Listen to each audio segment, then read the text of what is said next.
Hi Anil Nair here. ఈ question చూడండి. mod x - 3 <10 x గనక పూర్ణాంకం అవుతే x ఏ వాల్యూలు తీసుకుంటుంది. ఫస్ట్ కాన్సెప్ట్ లెస్ దాన్ మర్చిపోండి, దాన్ని ఈక్వల్ టు అనుకుంటే గనక x గనక 3 దగ్గర ఉంటే 10 యూనిట్లు రైట్ సైడ్ అన్న వెళ్తుంది, 10 యూనిట్లు లెఫ్ట్ సైడ్ అన్న వెళ్తుంది. రైట్ సైడ్ వెళ్తే 3 + 10 13, లెఫ్ట్ సైడ్ వెళ్తే -7. లెస్ దాన్ ఉంటే దీని మధ్యలో ఉండాలి, -7 less than x less than 13. ఇక్కడ వరకు అర్థమైంది కదా సార్? అంటే పూర్ణాంకాలు ఏంటేంటి, -6 నుంచి -1.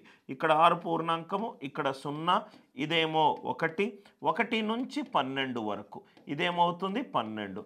12 + 6 + 1 ఆన్సర్ ఎంత?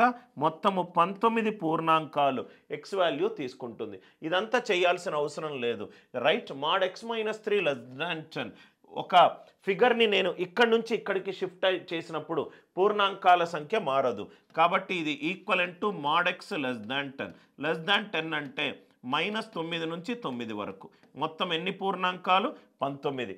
x వాల్యూ ఒక పాయింట్ నుంచి ఇంకో పాయింట్కి షిఫ్ట్ అయినప్పుడు పూర్ణాంకాల సంఖ్య మారదు. కాన్సెప్ట్ నచ్చినట్టు అయితే లైక్ చేయండి, షేర్ చేయండి, అనిల్ నాయర్ క్లాసెస్ ఛానల్ని సబ్స్క్రైబ్ చేసుకోండి.